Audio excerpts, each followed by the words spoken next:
In today's video, I'll show you how you could add film grain in DaVinci Resolve. So let's get started.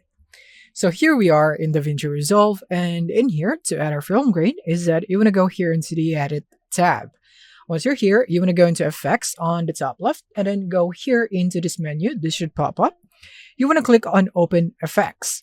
And now in here is that you want to click on the search icon or magnifying glass icon, and then from here you want to search for film grain.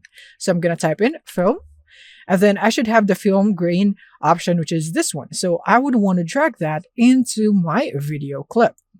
And now you would want to navigate into Inspector right here on the top right. So you want to click on this, and then this should pop up, and then you would now be able to see film grain under Effects. And basically you can have these presets right here, and then you'd now be able to see that taking effect on your video and so on. But if you'd want a custom one, so let's say I'm just going to go for 8mm for this one. And then now I'm going to go for opacity and bump it up into 1 so it would really be evident. And then here in the grain size is that you could bump this up. As you can see right there, there is grain now on my video. So you could bump it up right there on the grain size on how grainy your video you would want it to look like.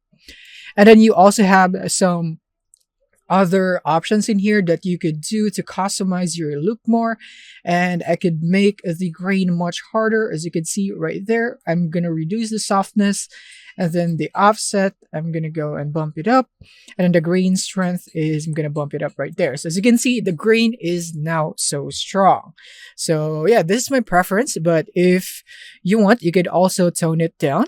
So if you're trying to get that effect like the early television effect and so on, or VHS, then this effect is perfect for the look that you're trying to achieve. So that's it. Thank you for watching, and see you in the next one.